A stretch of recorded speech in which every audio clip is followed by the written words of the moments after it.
Chers amis, bonsoir, vous êtes sur Paix et Guerre pour une mondoscopie spéciale, une édition spéciale, la 38e, que j'ai appelée Impression de Chine. Nous sommes le 29 septembre 2024. Merci d'écouter Paix et Guerre, de faire connaître notre chaîne consacrée au monde tel qu'il est et à la recherche de l'apaisement des tensions internationales. Puisqu'il le faut, je vous redis ici en introduction rapidement que vous pouvez nous soutenir via Tipeee, mais aussi en rejoignant le cercle des amis et des fans de Paix et Guerre pour d'autres contenus exclusifs. C'est facile, hein, c'est très simple, vous allez en description de cette vidéo et que ce soit Tipeee ou le cercle, vous avez des liens faits pour. Voilà. Au moment où j'enregistre cette vidéo, le Liban est à feu et à sang après l'assassinat par les forces israéliennes du leader historique du Hezbollah, Hassan Nasrallah. La prochaine mondoscopie, mercredi soir, sera consacrée à la situation au Moyen-Orient, à ces derniers développements dramatiques. Mais aujourd'hui, comme promis, avec une semaine de retard, je veux partager avec vous mes impressions de voyage, encore fraîches, puisque je suis rentrée de Chine il y a 15 jours. Depuis des décennies, j'étais invitée là-bas, j'ai quelques amis qui y vivent, qui y travaillent, qui sont de très bons observateurs sur longtemps de la réalité chinoise, mais j'ai jamais pu m'y rendre pour diverses raisons. Et enfin, l'occasion s'est présentée d'une première prise de température. Je précise que mon voyage n'était pas un voyage à tonalité diplomatique ou géopolitique en tant que tel. C'était vraiment, j'allais dire, une découverte, un voyage initiatique à tonalité plutôt géoéconomique. Et bon, néanmoins, je ne vais quand même pas me lancer dans une analyse économique fouillée sur l'état de l'économie chinoise, ses difficultés actuelles, que ce soit le chômage des jeunes, surproduction, la croissance atone, la crise immobilière, les problèmes démographiques. Bon, tout ça, c'est su. Et surtout, je vais recevoir d'ici quelques semaines un éminent spécialiste dans les entretiens géopolitiquement incorrects, qui parlera vraiment des questions économiques et financières chinoises, beaucoup mieux que moi. Il a un œil très acéré sur ces réalités. Donc il nous donnera une évaluation vraiment vécue.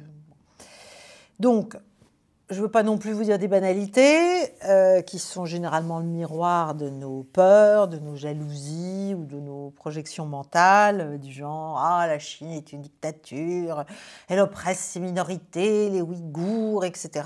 etc.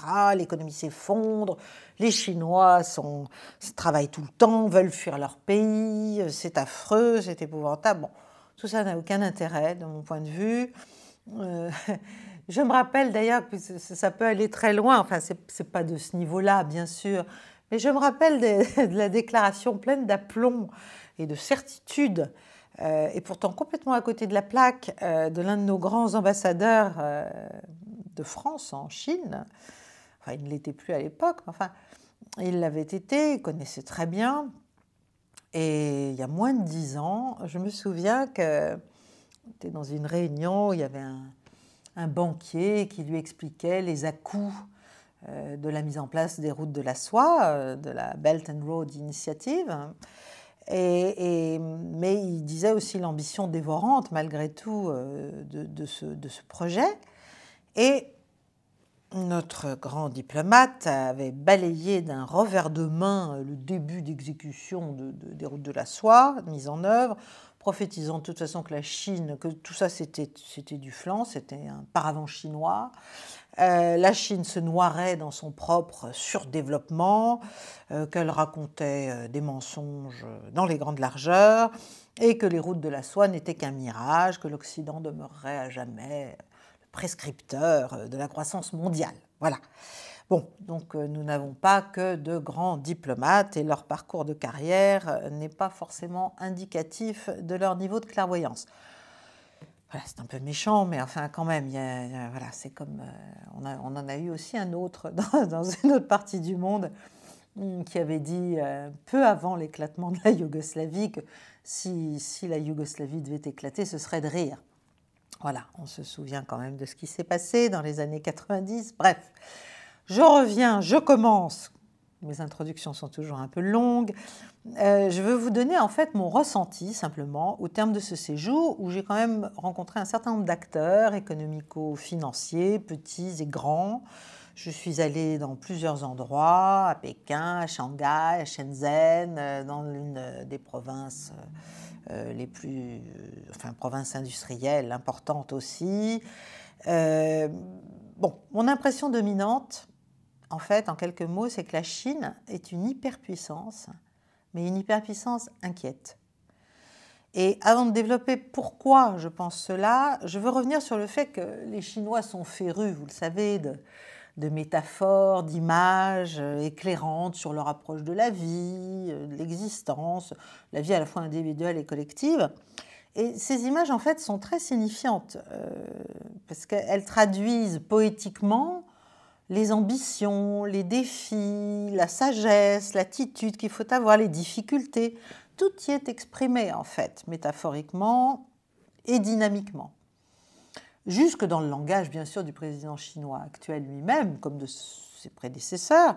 Ce n'est pas une coquetterie, en fait. Ce sont des moyens d'entraîner la population et de la motiver.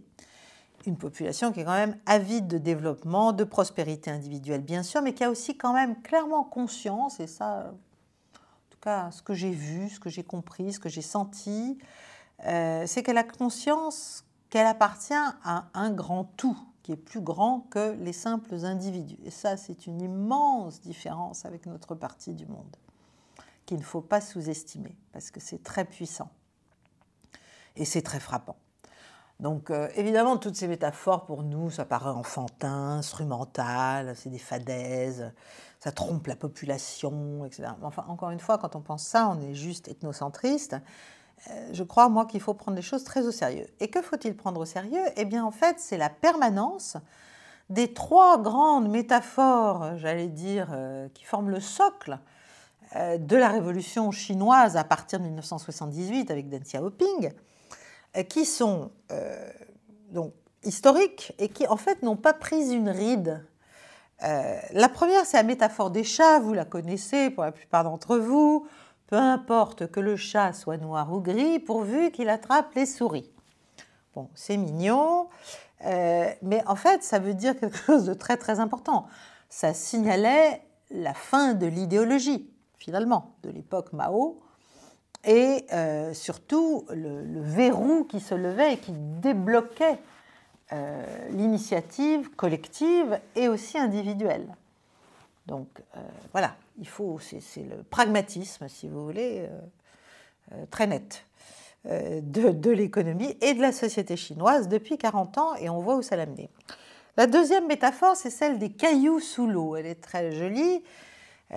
Avant de prendre une décision. En fait, ça, c'est la métaphore de l'empirisme, c'est-à-dire qu'avant de lancer une grande politique, parce que le problème, c'est que là, on ne lance pas une politique pour quelques millions ou dizaines de millions de personnes, c'est colossal.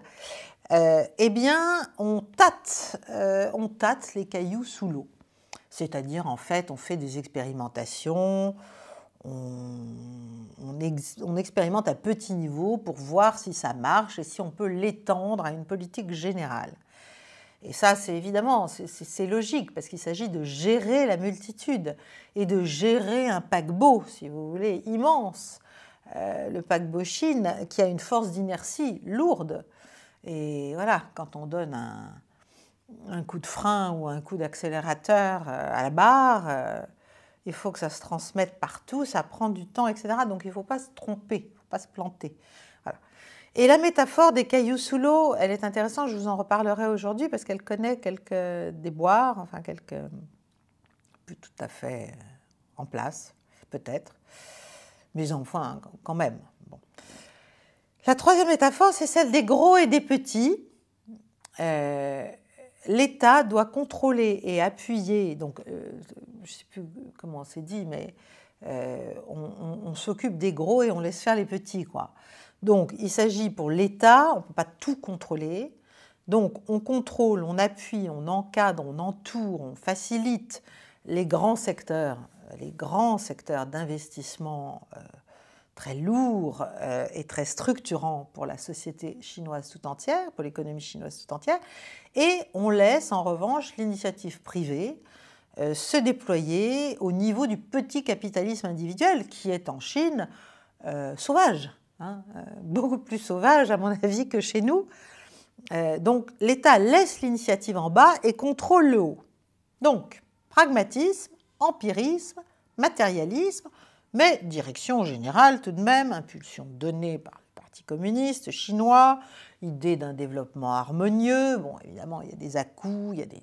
Voilà, encore une fois, on parle d'1,4 milliard d'individus, avec des disparités régionales colossales, avec une sortie de la pauvreté de plusieurs centaines de millions de personnes. Mais enfin, tout de même, l'ouest de la Chine est évidemment à un stade de développement globalement moins avancé que les parties côtières et les parties orientales.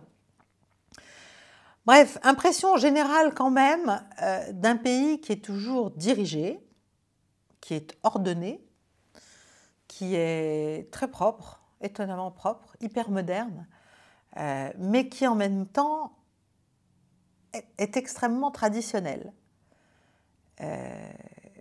Voilà, je ne parle pas de la sécurité qui est une réalité, et on la ressent, on la sent comme femme, même comme touriste, mais même quand on voit comment ça se passe. Enfin, bon, je ne suis pas allée partout et au milieu de la nuit, évidemment, mais tout de même, c'est quelque chose qu'on commence à oublier un peu ici. Et évidemment, un pays industrieux, terriblement industrieux et laborieux, tendu collectivement vers l'avenir. Donc, hypermodernité et tradition.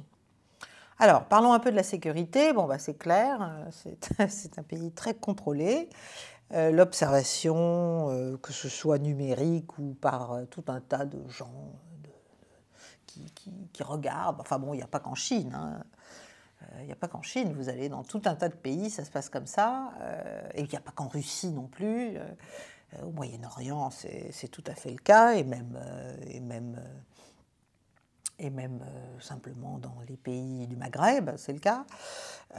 Donc l'observation est à tous les coins de rue, en civil, en uniforme. Bon, c'est rassurant globalement, hein, pour le tourisme, pour le visiteur. La propreté, comme j'ai dit, est aussi globalement très impressionnante. Moi, je n'avais pas du tout cette idée-là. La modernité, oui, mais je pensais que c'était beaucoup plus grouillant. Et il y a une espèce de sentiment d'arriver quelque part, mais pas n'importe où. Bon, alors évidemment, on vous prend vos empreintes digitales, on vous suit, on sait où vous êtes, on sait où vous allez, parce qu'on est en permanence sur les routes ou sur les périphériques flashés, et c'est pas pour excès de vitesse, hein, c'est pour contrôle d'identité en fait des véhicules. Bon, après on peut se demander, est-ce que quand même il n'y a pas d'abord une nécessité, encore une fois, celle de contrôler la multitude, et puis j'allais dire, ça a aussi du bon. N'est-il pas souhaitable, en fait, qu'un pays sache qui entre et qui sort de son territoire? Ça me semble, à vrai dire, assez basique. Mais bon, en Europe, on a beaucoup de mal avec la question des frontières, des contrôles, etc. On est dans des sociétés dites fluides, avec tout ce que ça comporte de désagréments. Voilà. En tout cas, là, on ne se pose pas trop la question. Alors, à Pékin, bon, ben, on se sent à la fois hors du monde et au cœur du monde. Et ça, c'est très étonnant. Donc, une étrangeté, une différence véritable. Et en même temps, on est au cœur de ce qui se passe. Bon, Pékin, c'est évidemment le lieu du pouvoir, comme les Moscou, par rapport à d'autres grandes villes. Mais ce qu'il y a aussi, d'ailleurs, comme en Russie, ça m'a frappé, c'est la proximité du pouvoir et de l'histoire de ce pouvoir, la grande histoire du pays, si vous voulez, avec le peuple. C'est-à-dire, il y a un accès possible des gens ordinaires, pas seulement les touristes, aux quartiers qui sont ceux qui incarnent le pouvoir, c'est-à-dire le lieu où le président tient ses réunions, les bâtiments du Parti communiste, tout ça, c'est pas barricadé. On n'y entre pas n'importe comment parce que les espaces sont immenses. Tiananmen, la place Tiananmen, donc qui jouxte l'entrée de la cité interdite, c'est des hectares et des hectares. Donc, bon, évidemment, on doit contrôler ce qui s'y passe. Mais il y a cette espèce d'idée de proximité. Et d'ailleurs, moi, ce que j'ai ressenti, c'est qu'il y a énormément de touristes chinois et pas que des retraités. C'est-à-dire, les Chinois aiment leur histoire et veulent la connaître. Et dès qu'ils ont le temps, ils le font. Que ce soit la cité interdite, que ce soit la Grande Muraille, que ce soit certains musées, que ce soit... C'est pas seulement les touristes, en fait. Et ils viennent en habits traditionnels, Ming. Enfin, c'est très étonnant. En tout cas, cette proximité du pouvoir et de l'histoire avec le peuple s'incarne dans la topographie. Et ça, c'est très intéressant.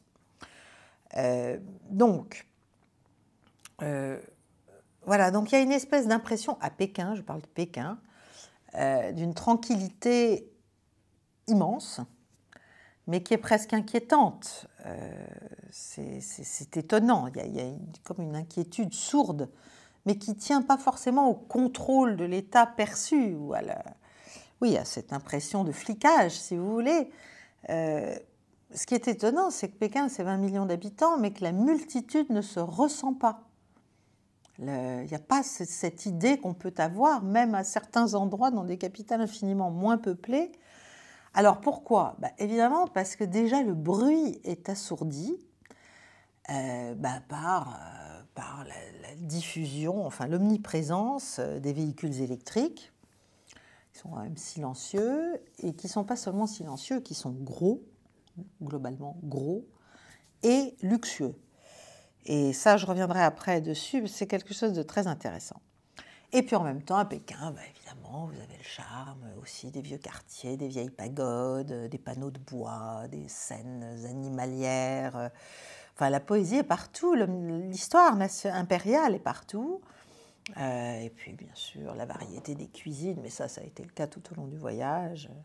Soit le canard laqué pékinois, ou que ce soit les légumes accommodés à l'infini. Tout ça est à la fois très traditionnel et très moderne. Ceci dit, voilà, si j'étais producteur français de fromage, ou de fruits d'ailleurs, je pense que je m'intéresserais au marché chinois. Shanghai, c'est un peu la New York chinoise. Là, il y a l'empreinte coloniale très nette et très belle, je dois dire. Il y a une activité économique permanente, bien sûr, mais en même temps une douceur de vivre assez différente de celle de Pékin. Ensuite, je suis allée à Shenzhen. Alors, Shenzhen, moi, quand j'étais au lycée, on m'expliquait que c'était une zone économique spéciale, où on faisait finalement l'histoire des galets sous l'eau, on faisait des expérimentations.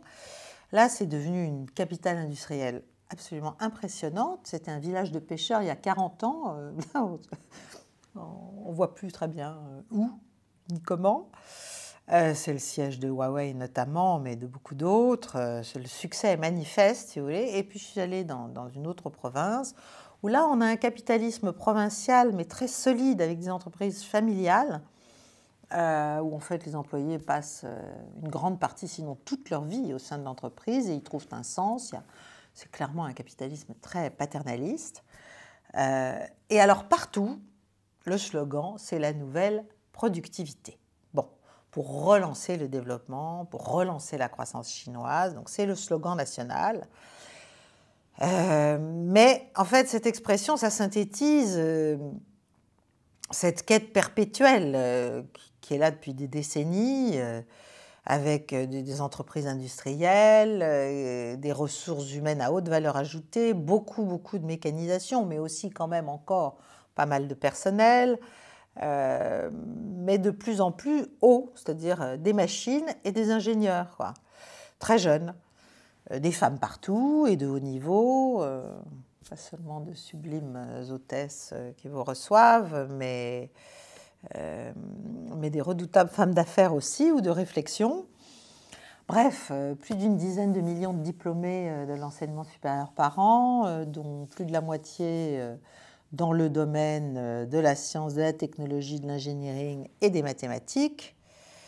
Vous prenez la mesure là du décalage, pour ne pas dire du décrochage des économies européennes. Mais ce qu'il y a, c'est que partout, on sent en fait une forme de sécurité de l'individu dans le collectif, c'est-à-dire une base stable, une base intangible, une base intemporelle en fait, et une volonté d'agir, l'activité incessante, irrépressible de chacun et de tous en permanence, tendue vers un objectif commun. Et ça, c'est assez peu contestable en fait. Je pense que toute personne avec un regard un peu honnête qui va en Chine, avec évidemment un regard autre qu'idéologique ou méprisant ou je ne sais quoi, se rend compte de ça. Donc la Chine, ce n'est pas du tout un sanctuaire, une citadelle interdite, répressive. C'est une porte sur le monde et un branchement permanent en fait sur l'activité de la planète. Alors après, il y a une alchimie tacite, qui connaît bien sûr des à-coups, mais qui existe entre l'État, le marché et l'individu, et ça se ressent partout, notamment dans la puissance des entreprises, grandes ou petites. C'est la force et la singularité du capitalisme chinois qui a su intégrer le meilleur du capitalisme occidental, mais tout en se défiant, en évitant ces éléments dissolvants. Et en fait, l'enjeu, c'est continuer à faire ça et tempérer l'émergence inévitable au fur et à mesure que les standards sociaux se développent, que la société évolue, que l'imprégnation aussi du monde extérieur se poursuit, éviter l'émergence, en tout cas le caractère déstabilisateur de l'émergence d'un hyper-individualisme. Voilà. Donc l'individualisme, oui, mais à partir du moment où ça vient gêner ou mettre en danger les dynamiques collectives et le développement du pays comme idée collective, là, clairement, on sent que le pouvoir a sa patte et n'entend pas la lever, la retirer. Bon. Alors, ça n'empêche pas les élites chinoises de se former dès qu'elles en ont les moyens, quand leurs familles en ont les moyens, de se former aux US, de se former à Londres, de se former partout, y compris en France. Mais après, elles rentrent beaucoup tout de même. Bon, il y en a dans la Silicon Valley, bien sûr. Il y a beaucoup de Chinois qui sont à l'origine de ce qui se passe en termes d'innovation à la Silicon Valley, mais il y en a aussi beaucoup qui rentrent et qui veulent faire fortune en Chine, en fait, et y vivre. Donc, la hantise, en fait, du pays, et c'est pour ça que j'ai parlé d'une puissance inquiète, c'est de ne pas se laisser pénétrer et déstabiliser par le monde occidental et notamment, bien sûr, par les États-Unis. Je pense qu'ils ont, de ce point de vue-là, bien compris, bien vu ce qui était arrivé à la Russie dans les années 90 et n'ont pas du tout l'intention d'ouvrir leur pays pour subir le même sort. Alors évidemment, on ne peut pas ne pas parler de la BRI, de la Belt and Road Initiative, ce qu'on a appelé Nouvelle Route de la Soie en français, mais aujourd'hui, c'est gigantesque. Les 6 corridors principaux initiaux ont été abandonnés. Aujourd'hui, c'est 154 pays qui ont signé dans un domaine ou dans un autre un accord avec la Belt and Road Initiative. Je ne sais pas si vous vous rendez compte, 154 pays. On est un peu moins de 200 sur la planète.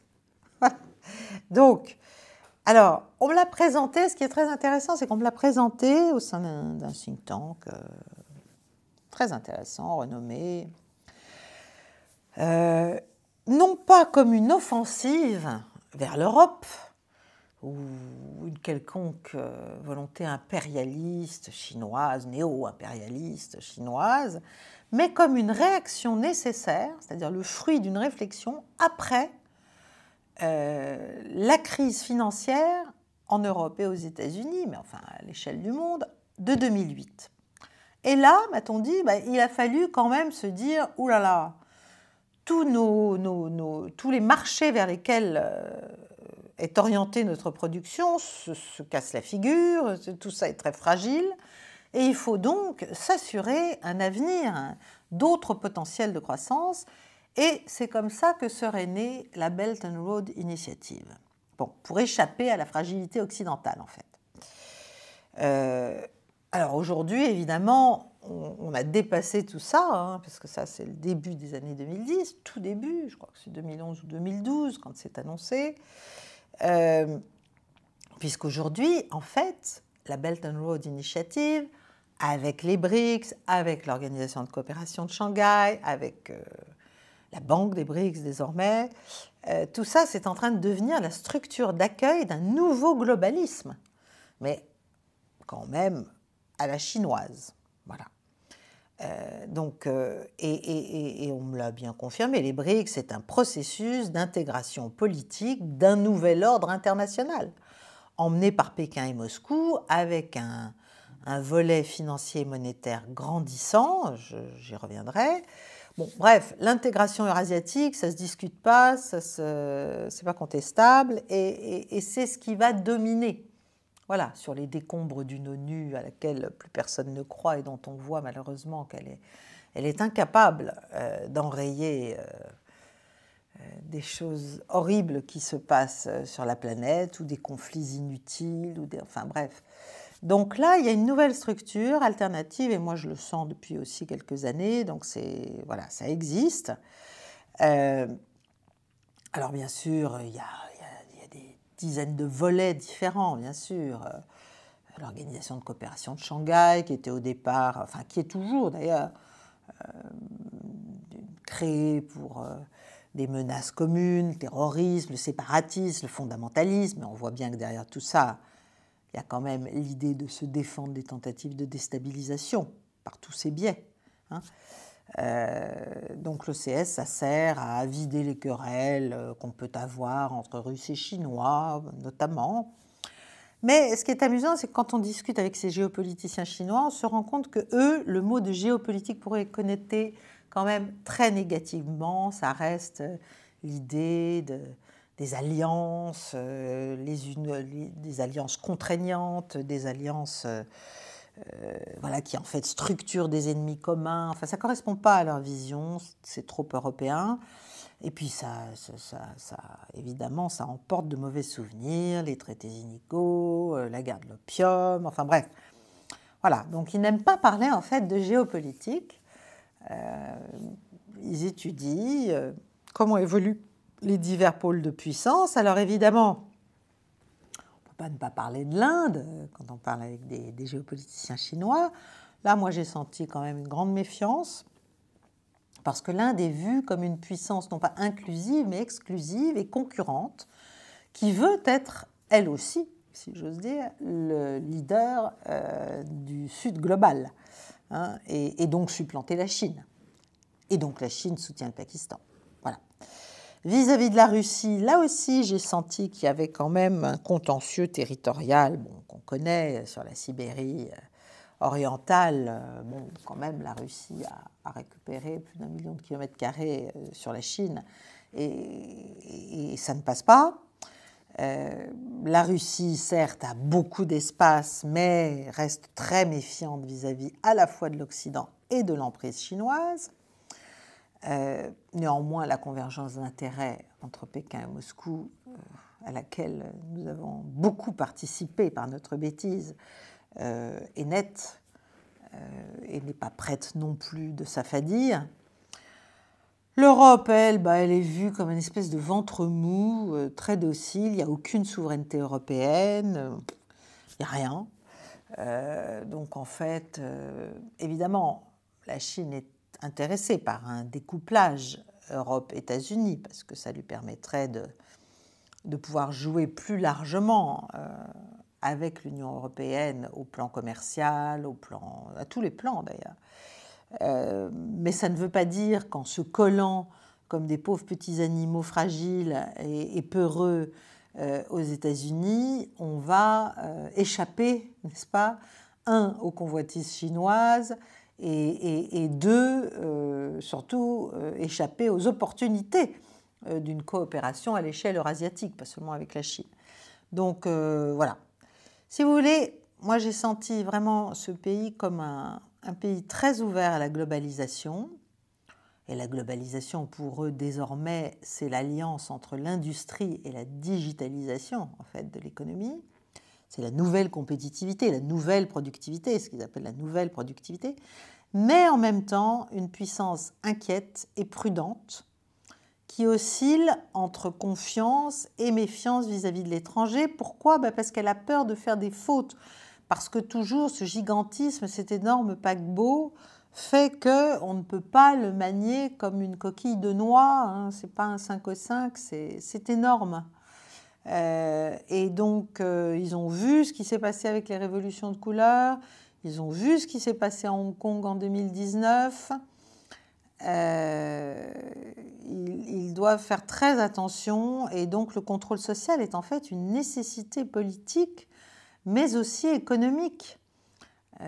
Tout le problème, voilà, c'est la proportion entre la liberté, la contrainte, pour ne pas se mettre à dos la jeune classe moyenne, mais en même temps pour qu'elle ne dérive pas complètement, ne se laisse pas complètement prendre par le chant des sirènes occidentales qui, évidemment, a des arrière-pensées. Hein. Elles ont des arrière-pensées, ces sirènes-là. Bon. Donc, on voit bien qu'il y a, en plus, on voit clairement qu'il y a un durcissement du régime. Il y a eu cette réforme constitutionnelle où le président Xi a fait en sorte que désormais, il peut rester président à vie. Hein. Et puis surtout, il y a des décisions prises de manière un peu hachée. C'est là que je dis que la métaphore des cailloux sous l'eau, sous la rivière, n'est plus tout à fait mise en pratique comme elle devrait l'être. Donc, il y a une perte de cohérence. On ne prend plus le temps d'expérimenter. Donc, il y a un peu des coups de barre qui ne sont pas forcément très heureux dans leurs conséquences, parce qu'en fait, ça veut dire que l'idéologie reprend le pas sur l'empirisme, qui a pourtant, et sur le pragmatisme, qui ont sorti la Chine du sous-développement sous Deng Xiaoping et depuis. Donc, si vous voulez, il y a des décisions qui sont prises, notamment en matière de marché de l'emploi, de priorité, etc. Et en fait, les niveaux en dessous sont désorientés, on ne tient pas compte de leurs avis, hein, il n'y a pas d'expérimentation locale, et tout l'enjeu, c'est pour le pouvoir, c'est quand même d'écouter les censeurs intermédiaires, hein, les censors, enfin les témoins, les gens qui permettent, les testeurs, si vous voulez. Parce que sinon, le pouvoir risque de perdre la classe moyenne en route. Et ça, ce serait évidemment très très grave pour le pouvoir politique chinois actuel. Donc, on peut comprendre cette inquiétude chinoise quand on sait que tous les documents américains présentent la Chine comme l'ennemi systémique, comme le pire compétiteur, et puis quand on voit le harcèlement qui se produit partout, effectivement, Hong Kong, Taïwan, n'en parlons pas, enfin bon, partout. Voilà, donc c'est une réalité et c'est un jeu compliqué pour tous les acteurs d'ailleurs. Mais quand même, moi je n'ai pas senti, en fait, dans toutes les conversations que j'ai pu avoir, ce que j'ai pu voir aussi, d'élan impérialiste, si vous voulez, de projection offensive. En France ou en Europe, ou aux États-Unis, bien sûr, on voit, c'est-à-dire on projette, encore une fois, on fait de la projection mentale. Donc nous, on a une manière de déployer notre puissance et notre influence de manière offensive, et on prête la même volonté et la même attitude à la puissance chinoise. Bon, moi, je ne l'ai pas senti, je me trompe peut-être.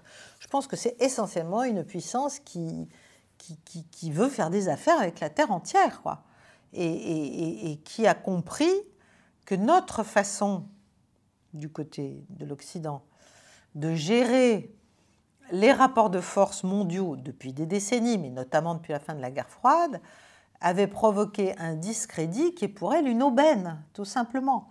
Et pour la Russie aussi, d'ailleurs. C'est une aubaine. Il faut qu'on comprenne que nous creusons notre propre tombe en termes d'influence et de soft power. Je ne sais pas comment il faut le dire, c'est tellement évident. Mais non. Bon. Donc, voilà, les Chinois, ils n'aiment pas le jeu à somme nulle, et c'est ce qui fait leur attractivité. Et on le voit bien, encore une fois, mais j'en ai déjà parlé, dans les médiations au Moyen-Orient, en Ukraine, où la Chine veut devenir clairement la puissance médiatrice dominante alternative. Et quand on voit la manière dont nous gérons les questions internationales et les conflits, on se rend compte que ce n'est pas du tout notre approche à nous. Hein, voilà. Nous, on aime bien le jeu à somme nulle, mais du coup, on perd. Parce qu'en fait, l'ordre international alternatif, le retour à la Charte des Nations Unies, si vous voulez, mais sous un autre véhicule, est en train de se produire, mais ça ne va pas être au bénéfice ni de l'Europe ni des États-Unis. Il faut quand même le comprendre. Et puis, il y a bien sûr l'enjeu de la dédollarisation, dont ça, on a abondamment parlé. On en parlera bien sûr après, à la sortie du sommet de Kazan, je ferai une endoscopie là-dessus, mais on voit bien qu'on s'oriente là quand même, doucement mais sûrement, vers la création d'une sorte de monnaie numérique, mais qui serait un token, c'est-à-dire une sorte de panier de monnaie, je l'ai déjà dit, fondé, je crois, à 40% sur l'or, et puis pour les 60%, c'est un panier de monnaie, mais un panier de monnaie fluctuant. Il peut d'ailleurs y avoir du dollar ou de l'euro dedans, mais les proportions en sont variables. C'est selon les projets, et aucune de ces autres monnaies ne peut avoir plus de 30%. Donc, voilà, on voit bien que l'idée, c'est reprendre de l'indépendance, reprendre de l'autonomie, desserrer l'étreinte du dollar sur les économies du monde et du coup sur le fait de sanctionner certaines économies quand ça nous dérange. Et on comprend bien tout le potentiel d'attractivité de ce projet. Voilà. Alors, les secteurs d'investissement, tout le monde les connaît, et puis on en reparlera quand j'inviterai mon ami spécialiste. Mais bon, on voit bien les drones, la silver economy, parce que pour eux, l'enjeu démographique est aussi très important. Et l'évolution des modes de vie et des attentes de la jeunesse, etc., font que l'économie de la vieillesse, donc la silver economy, pour le dire joliment, a, comme chez nous, de beaux jours devant elle. Bon, les semi-conducteurs, tout ce qui est pharmacie, biologie, équipements médicaux, ça, je pense que ça va juste envahir le monde.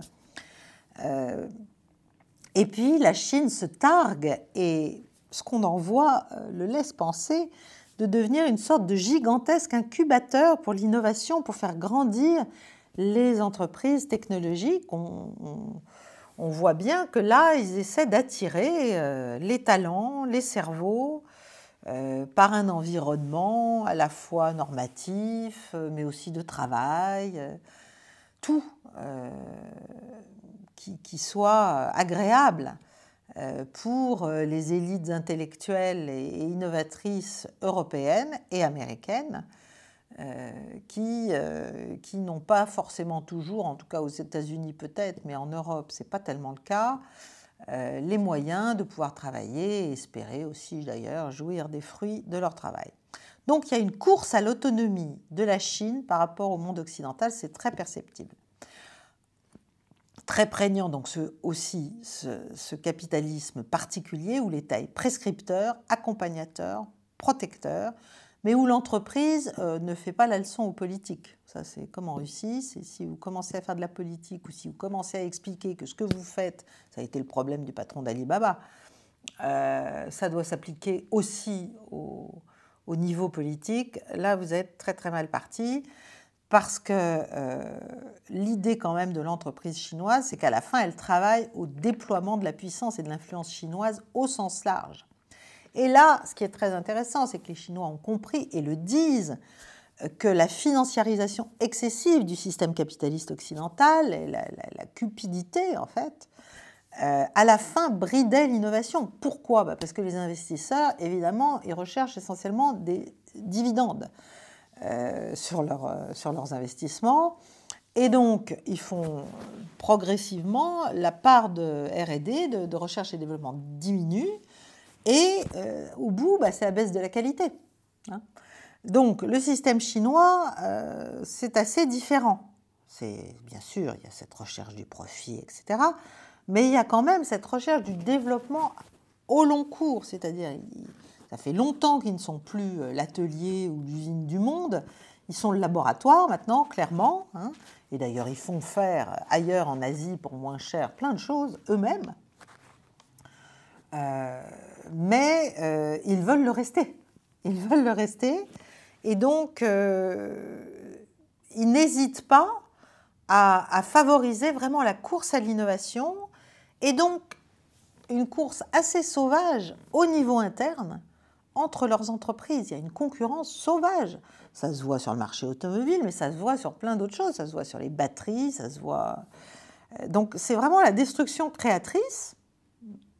Voilà, c'est les vieilles recettes occidentales, mais portées à son comble en Chine. En fait, c'est la lutte à mort pour survivre. Et à la fin, comme dans l'intelligence artificielle, il y a des centaines d'entreprises, etc.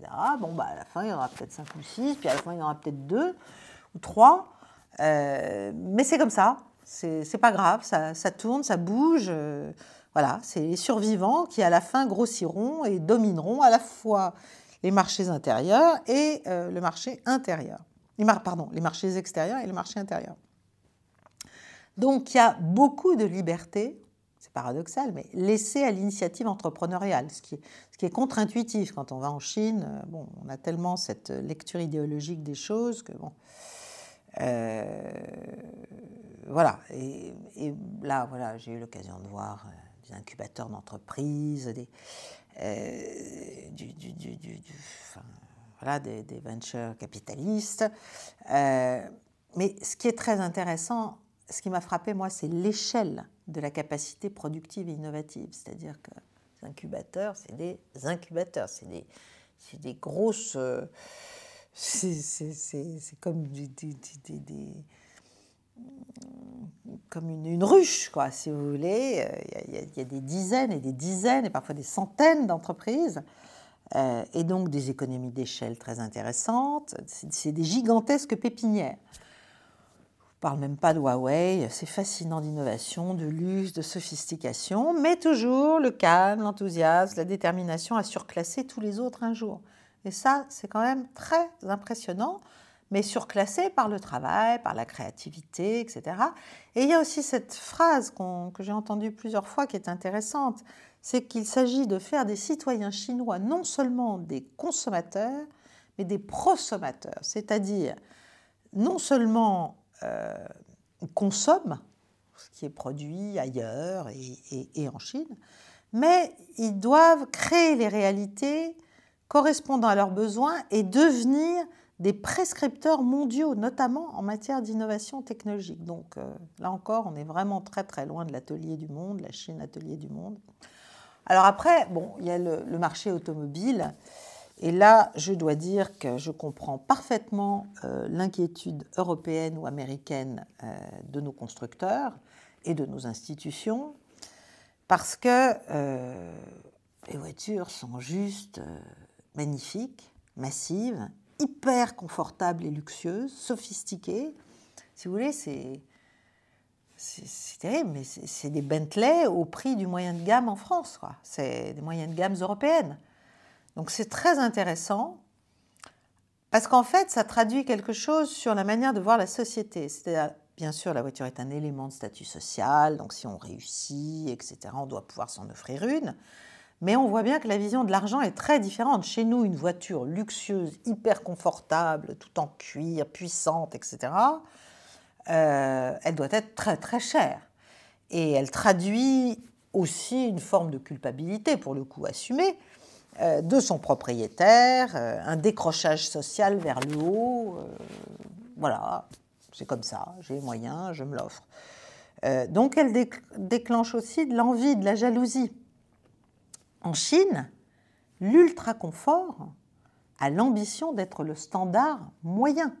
Là, je parle de voiture, vous avez des sièges à l'arrière qui se transforment en lit, hein, comme dans une classe affaires d'avion, si vous voulez, qui se transforment en lit, c'est incroyable, qui sont massantes, qui sont des choses qu'on ne trouve que sur des voitures qui valent de véritables fortunes ici, en Europe.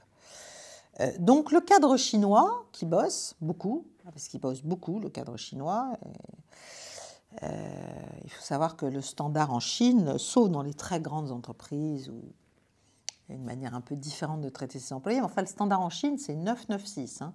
9 heures, 6 jours par semaine. Voilà.